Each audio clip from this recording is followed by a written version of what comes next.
The council meeting will come to order. If you would rise and give your attention to Councilwoman Schwartz for the invocation, remain standing for the Pledge of Allegiance. Leading our city council in prayer this evening is Pastor Jeff Rhodes. Jeff is an associate pastor at the Topeka Baptist Church. He came to Topeka in 2013 after serving as a missionary in El Salvador for 7 years. Thank you, Jeff. It's a privilege to open up your meeting in prayer. Shall we bow? Father, I come before you. I ask for you to bless this meeting, Lord. We thank you for the freedom we have. We thank you for democracy. We thank you for these city leaders and those who desire to make our city a better place. Lord, I pray for all public servants and employees, for those who serve, policemen, policewomen, firemen, the government agencies here in Topeka, Lord, those who desire to make this a great place to live and for families and for individuals. I pray for this meeting and agenda, Lord, that we would discuss with patience, have attitudes that are honorable, put others first, disagree with respect, stand for the truth, vote with the convictions of those they represent. Lord, I pray for our mayor, Larry. I pray that you give him wisdom, that you would bless him, Lord, that you would give him guidance in each and every way and every decision that he makes. I pray for the city council members, Lord. I pray that you give them wisdom, that you would bless them for their service, serving our city. They would stand for truth, that you would give them guidance, and they would stand with honor. And last of all, I pray for our city of Topeka, Lord, that you would bless this city. That would be a city of refuge and safety, a city of growth and opportunity, that we'd have a reputation of fairness and a loving city, and most of all, Lord, that we would be a great city, the best city in Kansas, and that you would bless this meeting. It's in your precious name I pray. Amen. Amen. I pledge allegiance to the flag of the United States of America and to the republic for which it stands, one nation, under God, indivisible, with liberty and justice for all. Thank you, Pastor. There are no proclamations this evening. There is a presentation. We'll proceed to the city manager to introduce. City manager. Thank you, Your Honor. I'd like to ask Mr. Fyander and Carlson Scroggins to step forward and provide a presentation on the Metropolitan Topeka Planning Organization Transportation Studies.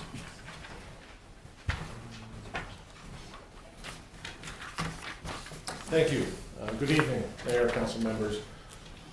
Tonight, we want to give you a little bit of an update on a couple transportation planning projects that the MTPO is embarking on this year.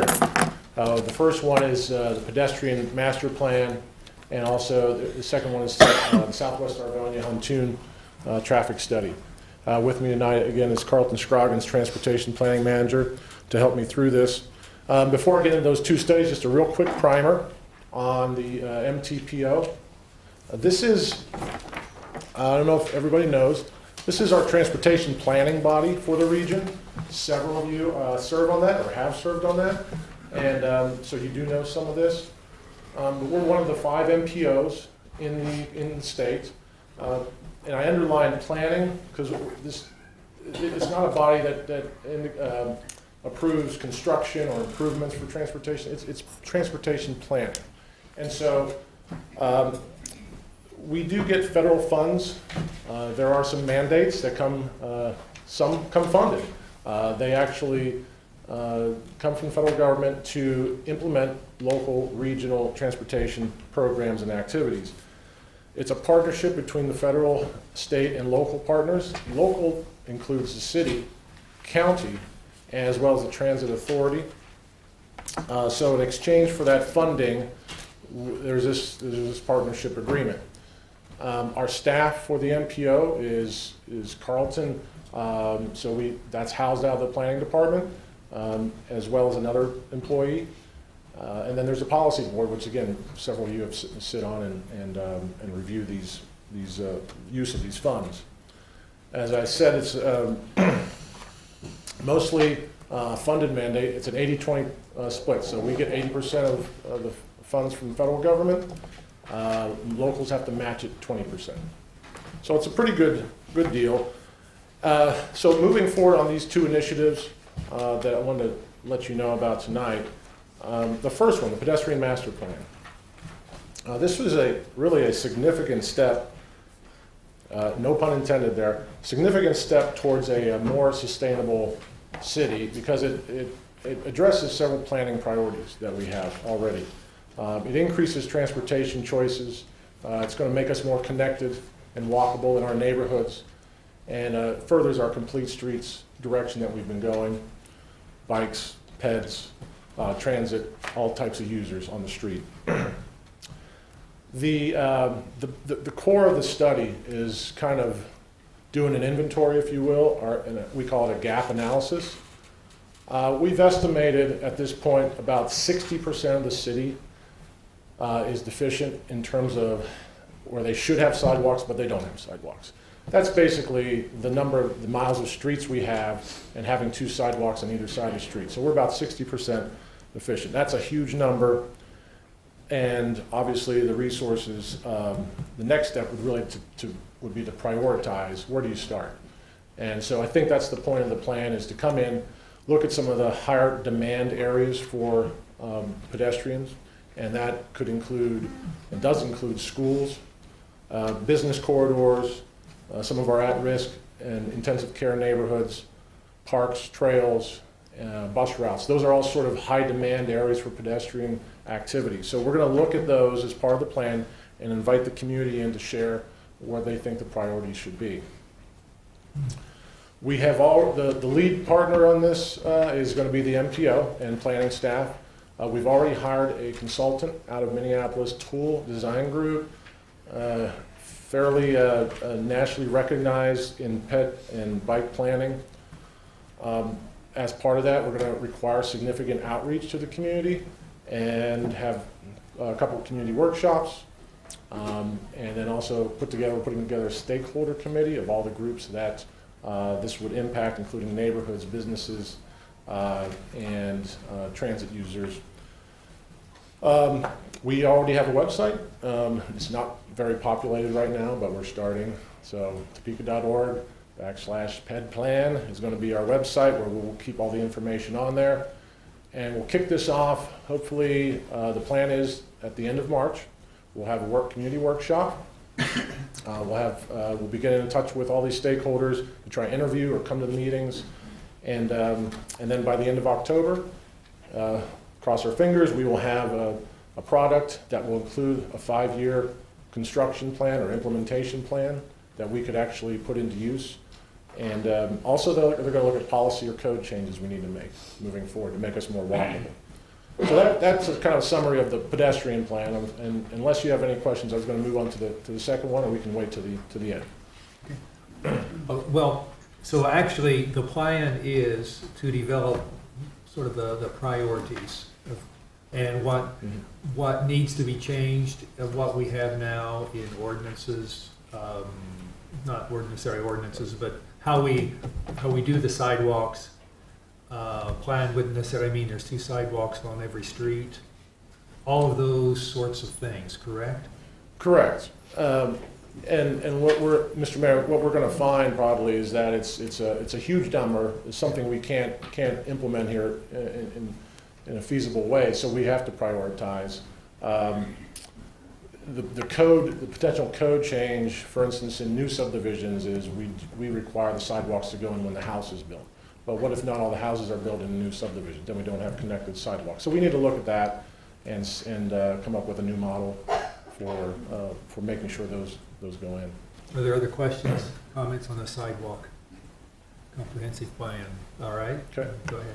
Sure. The second study, quickly, here is the Arvonia Huntoon I-470 study. This is going to look at the Arvonia corridor, which for those of you who try to get you located here, this Arvonia between 17th and Huntoon, this splits basically Lowe's and the backside of Sam's Club, for those of you who know where that is. So this corridor is actually coming under some capacity issues as we move forward. It's not all developed. As you can see by the arrow there is a lot more space to build out. And as we discovered recently here last year, proposed developments are going to cause some operational failures. We already have some peak service problems here.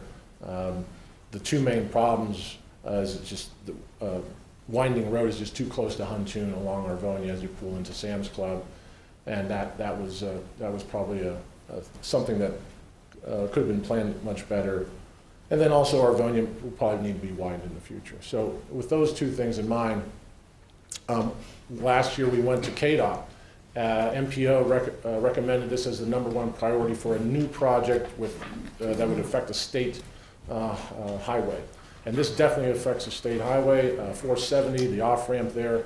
The concern from KDOT standpoint is that, and this happens sometimes around the holidays, is traffic backs up all the way onto 470 getting off of that off-ramp onto Huntoon. So as you can think about that, as more growth continues, it's only going to get worse. So we need to address that now, and that's what this study is about.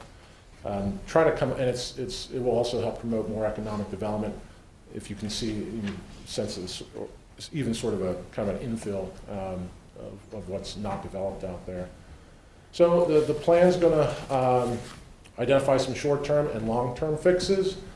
A long-term fix could be a really big project if you want to design this right, so we may not be able to fund that, and the state might not be able to fund that, so we're looking at some short-term fixes as we go as well to get us there. KDOT will be the lead partner in this, KDOT and funder in this. KDOT will fund 75% of this project for the study, and they have maintained their commitment to funding it this year. So we want to thank them for that, because we know all the constraints they have at the moment with transportation money. Hopefully be complete by the end of 2015. We'll have something to plug in for both of these, actually, the pedestrian plan and this plan. We have placeholders in the upcoming CIP. So we don't know exactly the project that will be forthcoming, but we're planning for it. So with that, I'll stand for any questions. And on the picture, the photo has the Arvonia Huntoon I-470 study area. There's a yellow arrow over on the right, the exit off of 470. Mm-hmm. And is that part of the study? I think they were looking at that. That's not a good situation either. That's correct. There's a couple not so good situations out here. That's one of them. That is not the. We're going to see if we can fit that into the study, into the budget of the study. We found out that to look at too big of an area, we're not going to be able to afford it. So we're working on the scope. That may, how much that is in or not in will depend on the scope. So I don't have a great answer for you right now. Other questions, Mr. Binder, on these two projects? Councilwoman Hiller? I just have a quick comment. Bill, thank you. This is an excellent presentation for those that have not served on the MPO. When you think of that term, you think, ooh, it'd be pretty boring just voting on transportation plans, but with a combination of the MPO and the staff really stepping to the plate, it's been fun to be affirmatively up on proposals like this. If I'm not mistaken, the staff had even started working on this pedestrian plan proposal before we all were involved in those half-cent sales tax hearings last year, where citizens started really talking about how important they thought it was, and it was nice to see that staff was already ahead of that, and just want to thank you for a good job. Well, thank you. Other comments? If not, thank you very much for the presentations. And that completes the presentations for this evening. We will proceed with the roll call. Mayor Wolgass? Here. Ms. Hiller? Here. Mr. Brown? Here. Ms. Ortiz? Here. Ms. Everhart? Here. Ms. De La Isa? Here. Mr. Manspeaker? Here. Ms. Schwartz? Here. Mr. Schmidt? Here. And Mr. Harmon? Here.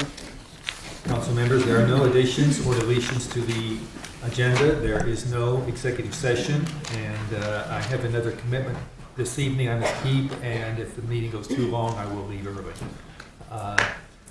So then we will proceed with the consent agenda. A is approval of a workers' compensation settlement for Thomas Taveras in the amount of $42,500 for permanent partial impairment of his left shoulder on July 24th, 2011. B is denial of tort claim appeal filed by Nikki Christopher seeking $2,114 as reimbursement for costs incurred in hiring a plumber to replace claimant's service line and way. C is denial of tort claim appeal filed by Blue Dot Services seeking $3,800 in damages. D is denial of a tort claim filed by Praxis Consulting seeking $15,940.61 in damages for workers' compensation benefits paid to Myron Donovan. E is a board appointment recommending the reappointment of Ash Davis to the City of Topeka Board of Electrical Appeals for a term ending January 31st, 2017. F is a board appointment recommending the reappointment of Paul Miller to the Board of Plumbing Appeals for a term ending January 31st, 2017. G is a board appointment recommending the reappointment of Grant Sork to the Topeka Landmarks Commission for a term ending February 28th, 2018. H is a board appointment recommending the reappointment of Brian Falk to the Topeka Landmarks Commission for a term ending February 28th, 2018. I is minutes of the regular meeting of February 3rd, 2015, and there are no applications this evening. Okay, that is the consent agenda. Your pleasure, Deputy Mayor. I would move approval. Moves approval, and Councilwoman Del Isla seconds. Any discussion? All those in favor vote yes, opposed vote no.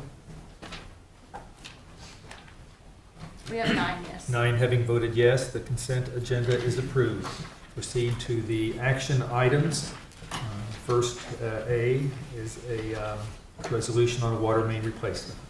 A is a project budget in the amount of $2,270,000, a resolution and a notice of intention introduced by City Manager Jim Colson, amending and authorizing the project budget approved by resolution number 8625 for improvement project number T-281081, which provides for the replacement of water mains along 37th Street from Burlingame Road to Gage Boulevard and providing notice of intention regarding the issuance of revenue bonds pursuant to KSA 10-1201 et seq. City Manager. Thank you, Mr. Mayor. The first 3 items are going to be very similar, and then I'm going to ask that Mr. Gerber present and answer any questions. Mr. Gerber.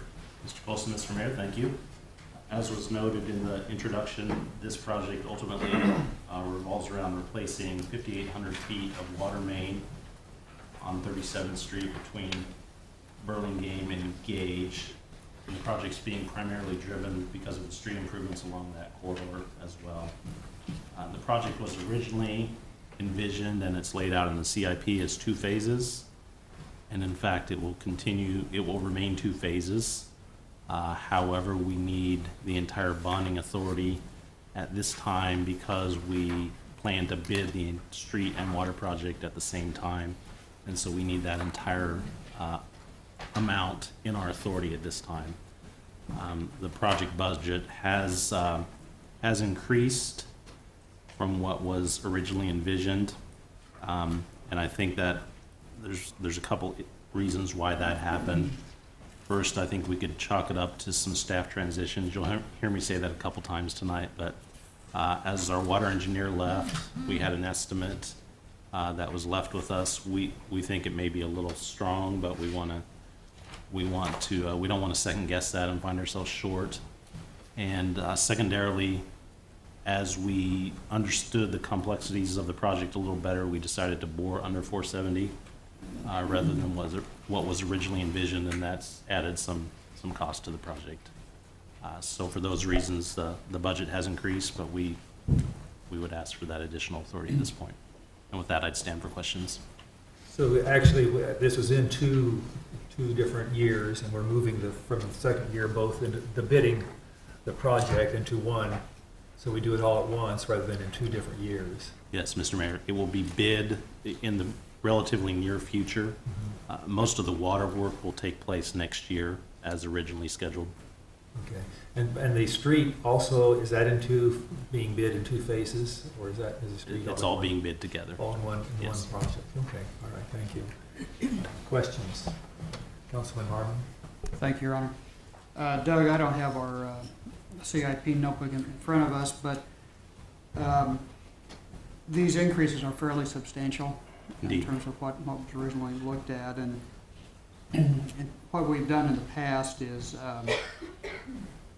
we'll take on roughly $9 million worth of debt and retired 10. With these increased figures, are we still keeping within that framework? Councilman Harmon, I don't know the answer to that, I'm sorry. I believe, though, you're speaking of GO bonds. Yes. This would be revenue bonds, and so it would be a Okay. different process and funding mechanism. Okay. Thank you.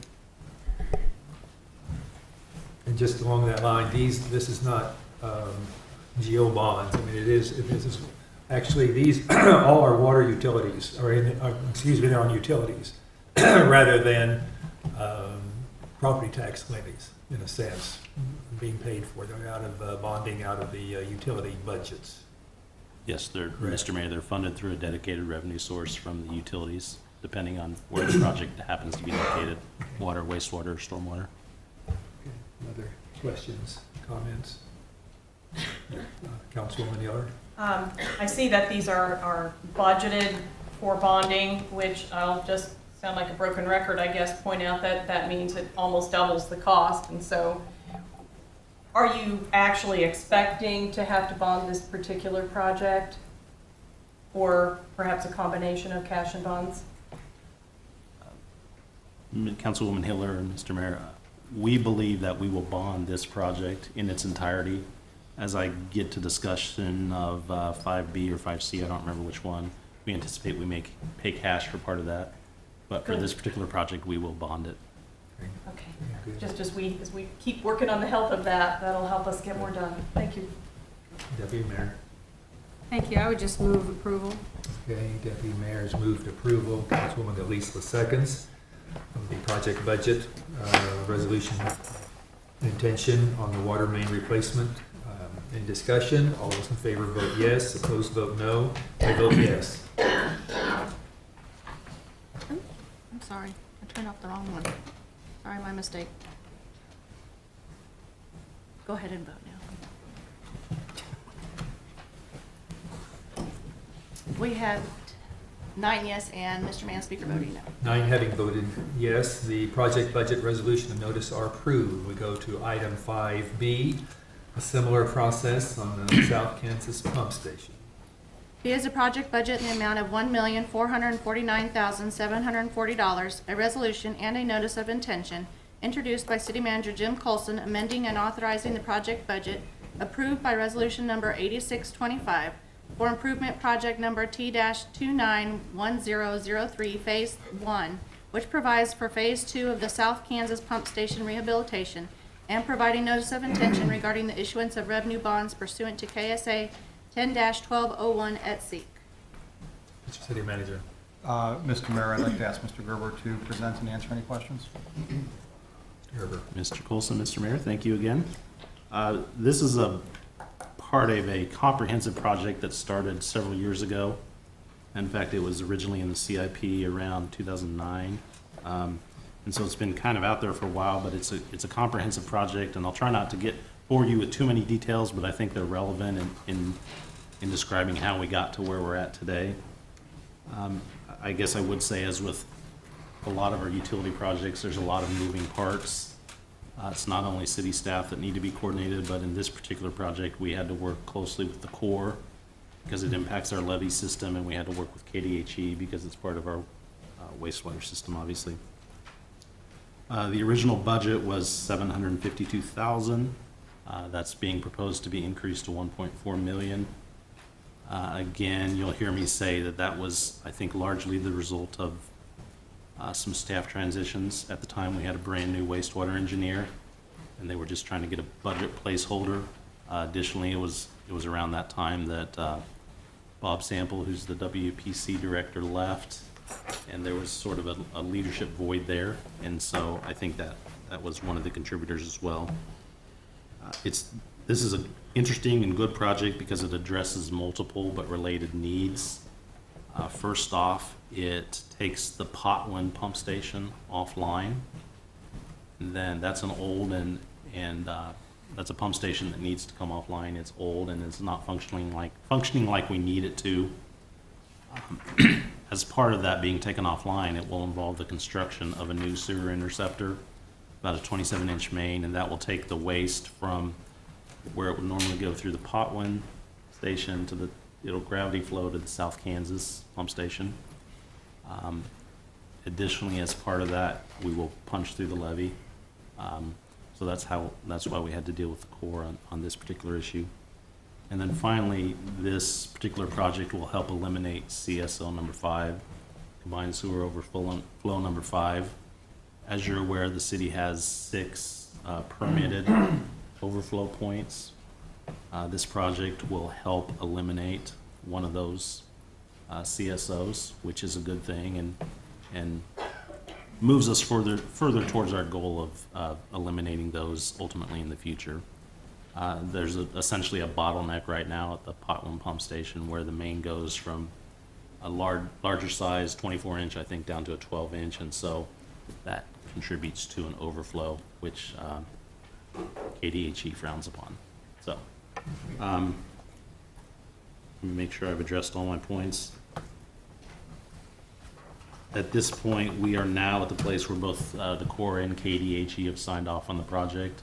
That's been part of the hiccup as well, is we've spent the last year or so working with the Corps to make sure we address their concerns regarding the levee. So with that, I would stand for questions. Are there questions? Mrs. Heller? Is this levee that we're gonna punch through part of where, one of the 4 areas where we're gonna have to work on the levees as well?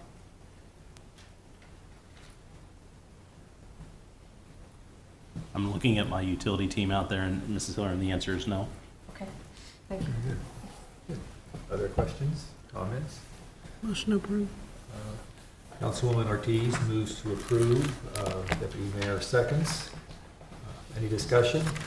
All those in favor signify by voting yes. Opposed, vote no. I vote yes. We have 9 yes, Mr. Mann, speaker voting no. 9 having voted yes, the budget resolution notice are approved.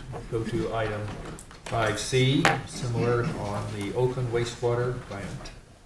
C is a project budget in the amount of $1,741,294, an ordinance and a notice of intention introduced by City Manager Jim Colson, amending and authorizing the project budget, approved by ordinance number 19555 for improvement project number T-291015, which provides for the Oakland wastewater treatment plant biofilter replacement, and providing notice of intention regarding the issuance of revenue bonds pursuant to KSA 10-1201 et seq. Mr. City Manager? Thank you, Mr. Mayor. I would like to ask Mr. Gerber to present and answer any questions. Mr. Gerber. Thank you again, Mr. Mayor, Mr. Colson. This project, I'll sound like a broken record again, is one of those that came in the CIP several years ago, really kind of got lost in the staff transitions, but is now at the point where we believe that it needs to take place, and we have the design done, so we're ready to move forward on it. The project involves the demolition and replacement of an existing earthen bermed biofilter structure and a wood media system with installation of a new concrete one with some engineered media. Actually brought a sample of the media. If you're curious, I'll pass it around. Sometimes visual aids are helpful. I would say don't open it, but look but don't touch, as they say. So what's all that mean? Essentially, when the waste comes into our headworks system, it goes through a series of mechanical treatment processes, the grit removal and bar screen and things like that, and this is just part of that treatment process. What it does is, as I understand it, we need to remove the sulfides from the air, and so this pushes the air down through this media. There's a chemical reaction that takes place with the media, and the sulfides are removed. Why do we need to remove sulfides? Well, if we don't, there's a buildup elsewhere in the treatment process. It builds up on the buildings, and that causes environmental concerns that we don't necessarily want to deal with. And more practically speaking, it causes smell. I think everyone would agree that this is a primary contributor to the smell that you get from the Oakland treatment plant.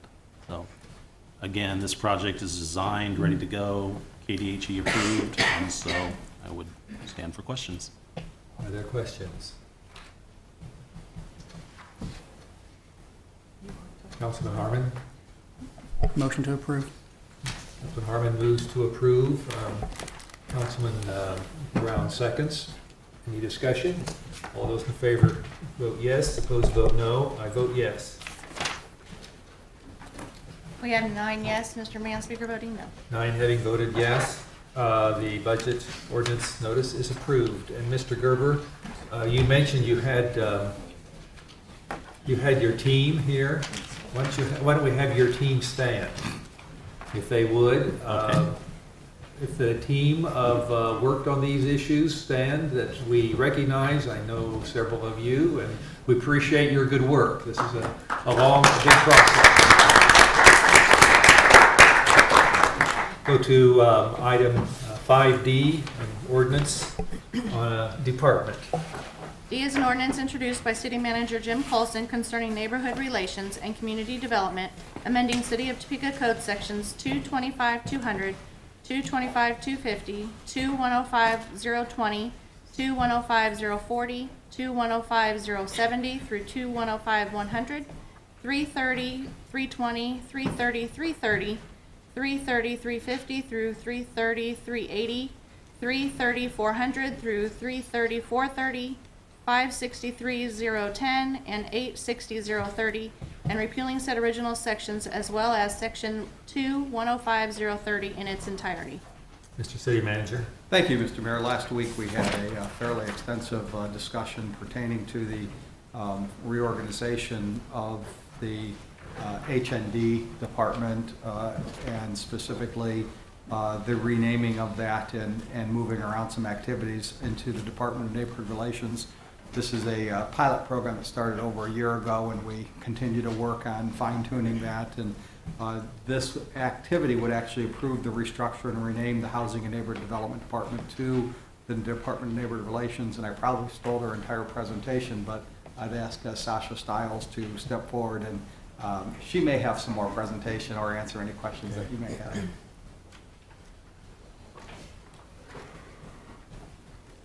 Welcome.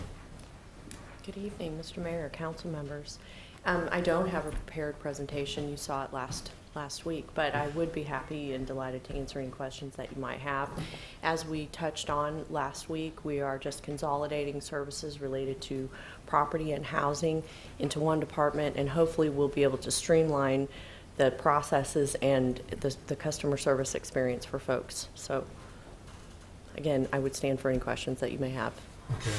Last week when you made the presentation, we had the PowerPoint, and we asked if we could have a copy of those points. So if you could get that to us. Yes, sir. Because we really, to actually see what falls under the boxes. I apologize. Would be great. I got hung up in the process of converting it from Prezi,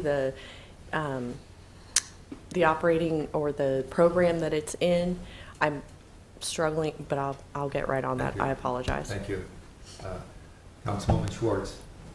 Thank you, Mr. Mayor. Already today, I had an inquiry about, something to do in my district, and I sent it to both you and Chief Brown. And it came back and I really appreciate your effort in getting this taken care of. But for future reference to constituent questions and that type of thing, I don't know if there's an org chart or job descriptions as to, if we need to schedule an appointment with our city manager, who to contact. So if that is possible, I would like to have, or I think the whole council would like to have, an org chart as to who has been moved where and what the details of their positions are. Just to clarify, you want a bigger org chart than just the neighborhood relations department. Where the movement has been around. I mean, I used to call people in Jim's office, and I don't know who's there now. So if we could just have an idea of who to give our constituency, contact names, that type of thing. All right. Yes, ma'am. Deputy Mayor. Thank you, Mr. Mayor. I really appreciated the presentation last week and thought it was very good, and look forward to some of the changes. So I would just move approval. Okay, the ordinance, Deputy Mayor has moved approval of the ordinance.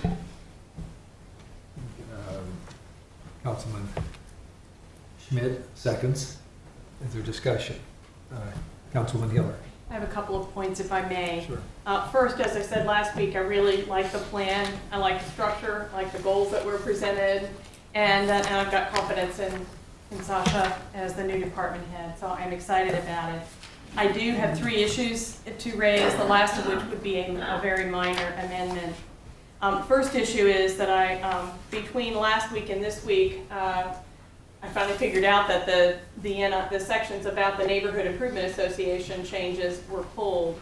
And I appreciate that. I think taking them out and spending some time with the NIAs and with some discussion of just those issues is a good idea.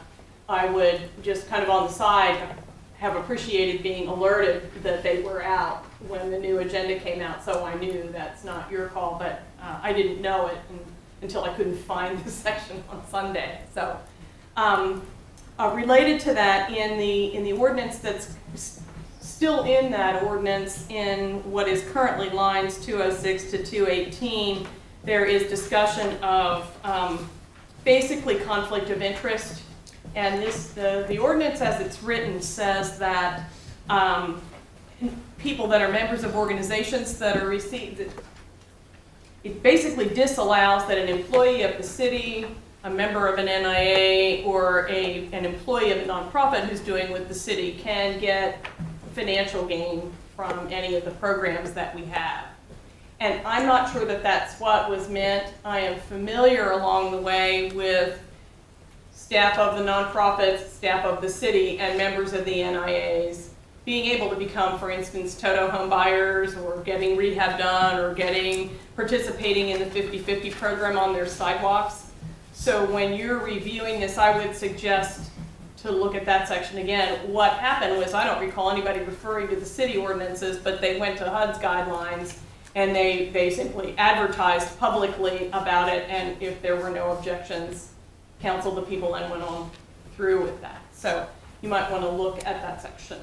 Thank you. Also, the item that I have that would be a slight amendment is that I thought when we were talking about reorganization that this document would have described the reorganization of the departments and those different functions, and it doesn't. And I finally figured out how it's supposed to be, how the city has structured the definitions of the other departments.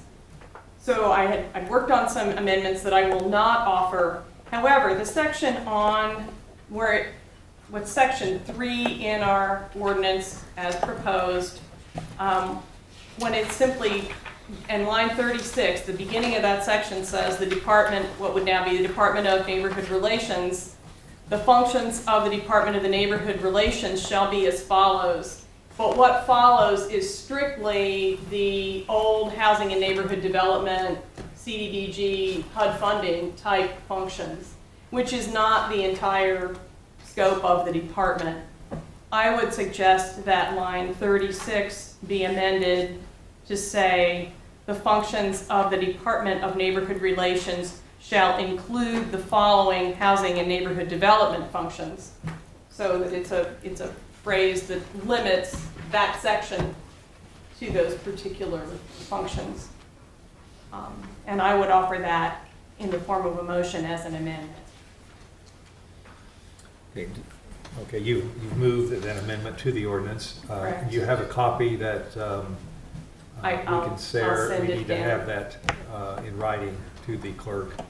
I'll send it down. Yeah, hasn't been, is there a second? Councilwoman Schwartz seconds.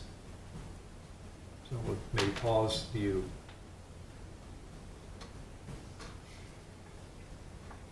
It shall include the following housing and neighborhood development functions, to substitute for the end of that line. What is the line number? The line is line 36.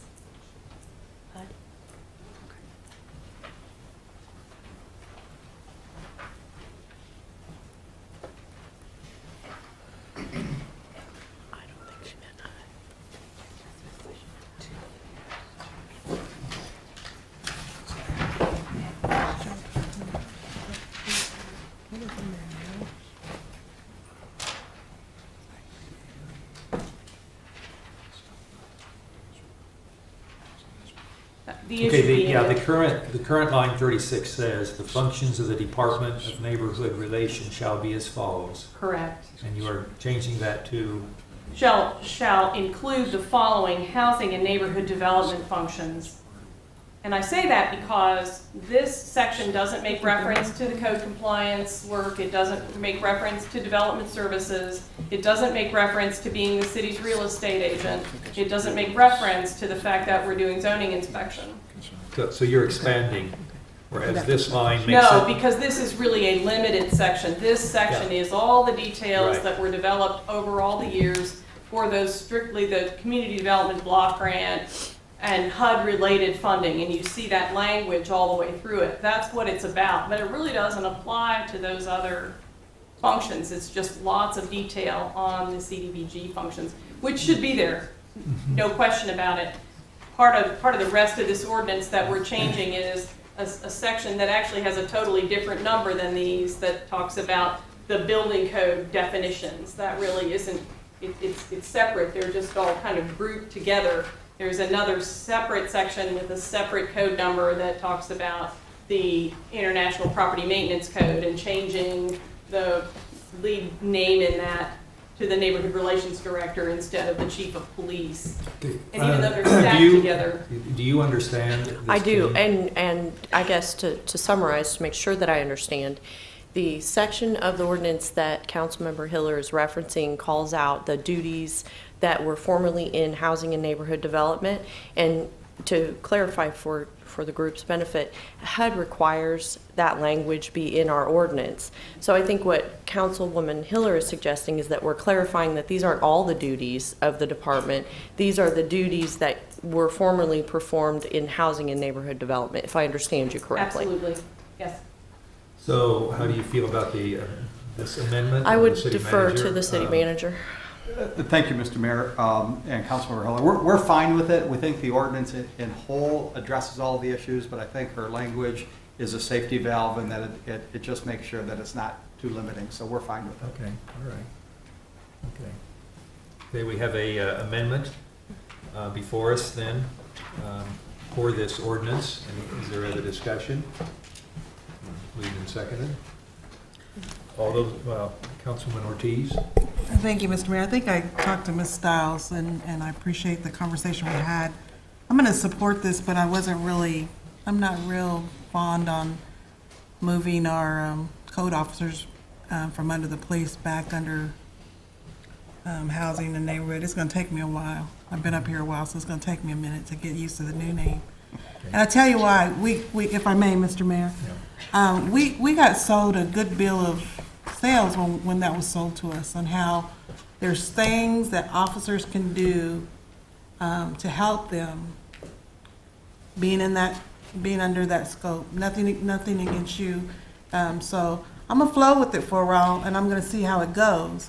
But I know I've seen a lot of structure. I've seen a lot of good that it's done having them there, and I just hope that we can continue the process that they've made, the progress that they've made, being under the police department. Thank you, Mr. Mayor. And now we're voting on this amendment, which changes line 36 on this definition. Is there other discussion? Not. All those in favor vote yes, opposed vote no. We have 9 yes. 9 having voted yes, the amendment is approved.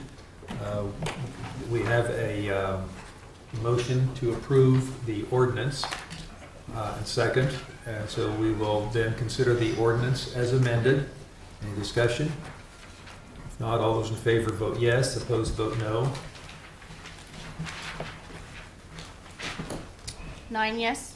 9 having voted yes, the ordinance is approved. We go to item 5E, ordinance, a zoning ordinance. E is an ordinance introduced by City Manager Jim Colson, amending the district map referred to and made a part of the zoning ordinances by Section 1850-050 of the Topeka Municipal Code by providing for certain changes in zoning on property located at 6202 Southwest 6th Avenue, the northwest corner of Southwest 6th Avenue and Southwest River Hill Drive, from PUD Planned Unit Development, all to O&I 3 Office and Institutional District. Thank you, Deputy Mayor. Yes. Mr. City Manager, if you would proceed. Thank you very much. Approval would allow for the development of approximately 10 acres for a short-term care rehabilitation facility classified in the zoning code. I'd like to ask Mr. Fyander to step forward and provide information and answer any questions you may have. Thank you, Mr. Fyander. Thank you. Good evening again. Yes, as the city manager indicated, this will rezone the property at 6th and River Hill, which is right across from the movie theaters, from a PUD, which was under the old shops at River Hill, which was all retail, to an office zoning, O&I 3. And the whole idea here is to allow the owner, which is Core First, to sell this to a developer for a medical care facility. A medical care facility is a short-term stay for rehabilitation, so it's kind of a part institution, part residence. It's a 103-bed facility, and because of the way it's done, there's minimal traffic that will be generated out of it. So we feel that this area, as you look at it, is a transition area, mixed-use area, which is indicated in our comprehensive plan, with office park to the south, residential to the north, retail to the east. So this is a bit of a transition mixed use, and so we feel this is a good fit, and staff and planning commission recommend approval, and we ask for a motion to approve. Are there any comments or questions? Councilwoman Bailey Easton. Is there a second? Second. Seconded by Councilwoman Ortiz. Is there any comments or questions? All right, all those in favor?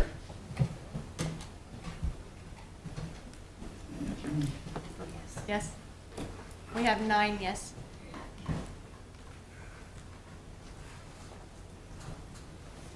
Having passed, we will move on to item F, if the clerk would read.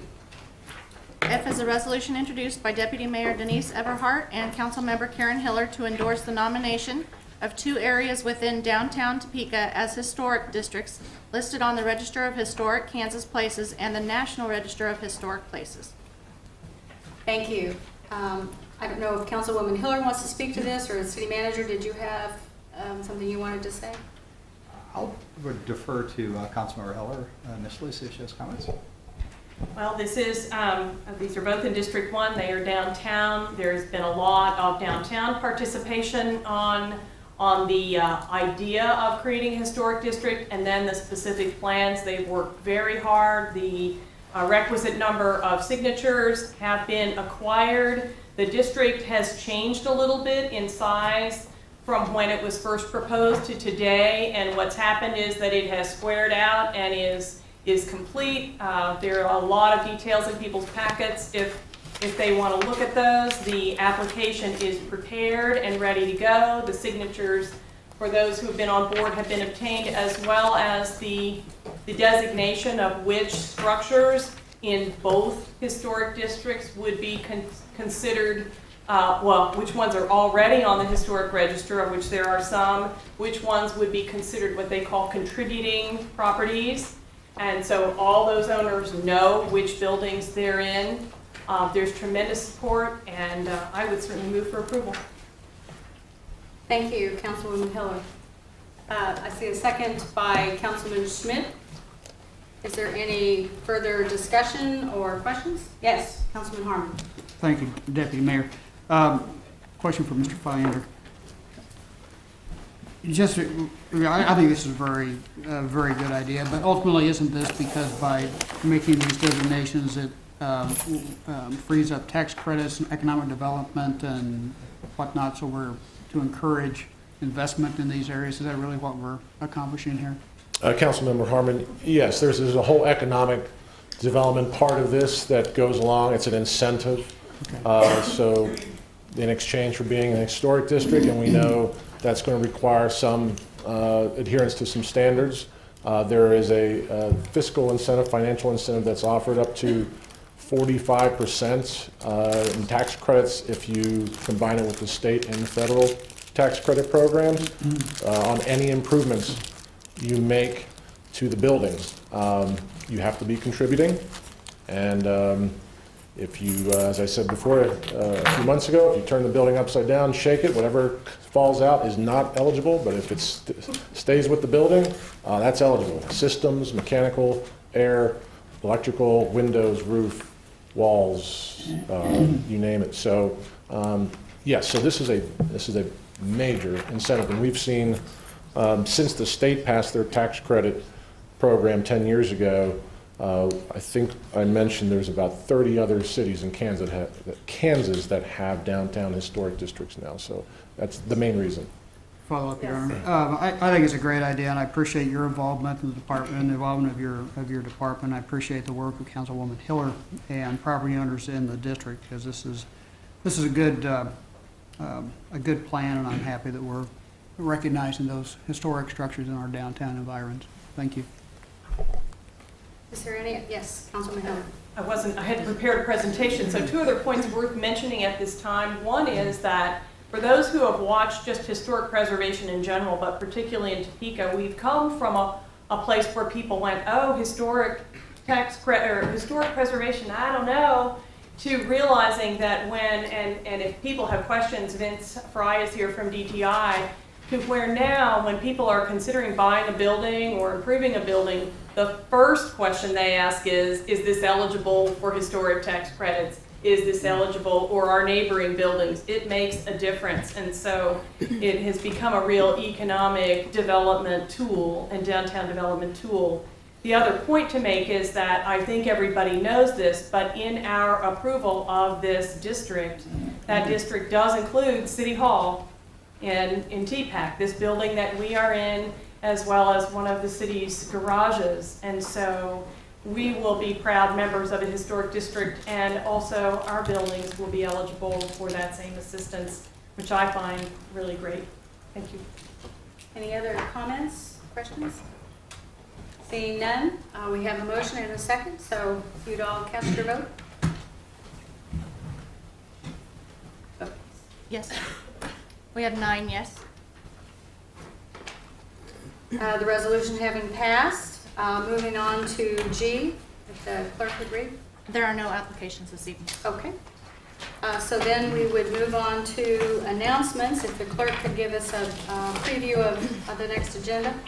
The February 17th, 2015 council agenda, there is a resolution for Diana Burns noise exception. There are 5 board appointments for the Topeka Sustainability Advisory Board. Under action items, there is an ordinance for records fees. And under the non-action items, there is a discussion for the land use and growth management plan for 2040. And there's also another discussion for the Johnston Village low-income housing tax credit financing. Thank you. Mr. City Manager, do you have any announcements? Thank you. I have 2. The first one is just to remind people that there is a JADO meeting tomorrow evening at 6 p.m. will be held in these chambers. And the second is we have a very significant, let's say substantial, water main break at 29th and Urish. It's in an area where there's work being done right now. We don't have enough details to bring you up to speed, but we do have people that are out there dealing with it. I think the good news side of that bad news story is that today we've had people going door to door and talking to residents and informing them of what was happening. We've also are taking actions to arrange with the fire station to make sure that water is provided to people as they go forward. We'll have a whole lot more news as the evening develops, and I'm sure Mr. Gerber will know, and he'll call me, and I'll fire off an email to you as appropriate. But this is a big event, and it certainly is an inconvenience to people, and we're trying to mitigate that inconvenience as much as we possibly can. Thank you. Following the mayor's process, I would turn to Mrs. Schwartz, Councilman Schwartz. Thank you, Madam Chair, and that's where I get my grocery shopping done most of the time, so I hope the water's not too bad over there.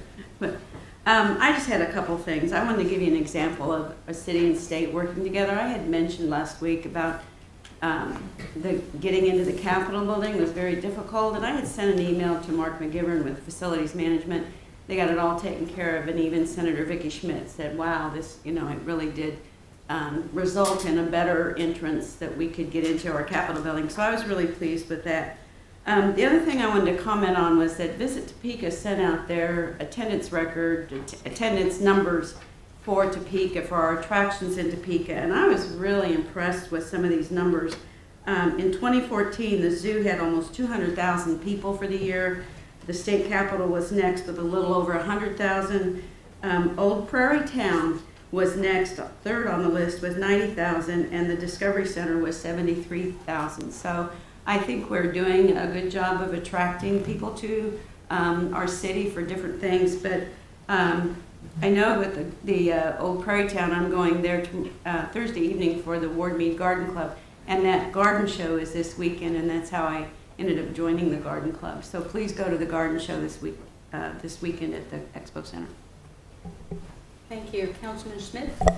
Thank you, Deputy Mayor. I just had a short comment. Last week, we got to experience City Hall Day at the Capitol, where we met with our local delegation and other legislators to hear about the going on in the Capitol. And I want to thank our local delegation for their participation and for all those who participated. There was a lot of good information about what is a very tough budget year up on the Capitol, and we received some information on some lesser-known bills that aren't quite getting the attention that the budget is, including one bill that would restrict, would bar military members from serving on local school boards, which actually has quite a bit of support in the legislature right now. And so I just wanted to use this forum to put that out there, that there are bills and legislation going on that have a direct impact on how our cities and schools function. Thank you. Thank you. Councilman Harmon? Councilman Hiller? Two quick things. I want to thank whoever brought all the Valentine candy. That was very nice, and wish everyone happy Valentine's Day. Make sure you get those flowers and candy, whatever it is that's the plan. And also, since the mayor did not say why he needed to leave, I'm going to say so. His wife is being honored by the sales and marketing executives this evening at a very big event, somebody else may know the title, but as their top honoree for the year for her work in Noto and otherwise in the community. And that's a tremendous honor. So I'm glad that he was able to slip away and join her. And I see that Vince slipped out. Vince Fry from DTI got that award last year, and I think headed out to be there for her honor as well. So hats off, Anita. Thank you. Councilman Brown? I just have one thing. I got to stay for part of City Hall Day, and it was informative. The one piece of state legislation, I mean, there's several that are impactful on us. One that would be impactful in a positive way is Senate Bill 84, which would help the city better deal with abandoned properties. So I would encourage anybody who lives in a neighborhood or has been impacted by the problem we have with abandoned properties to contact your state legislatures and let them know you support the passage of that bill. Thank you. Thank you. Councilwoman Ortiz? Councilwoman Daly? Councilperson and Speaker? No. All right. Having concluded our announcements, there is no public comment tonight and no executive session, so we are adjourned.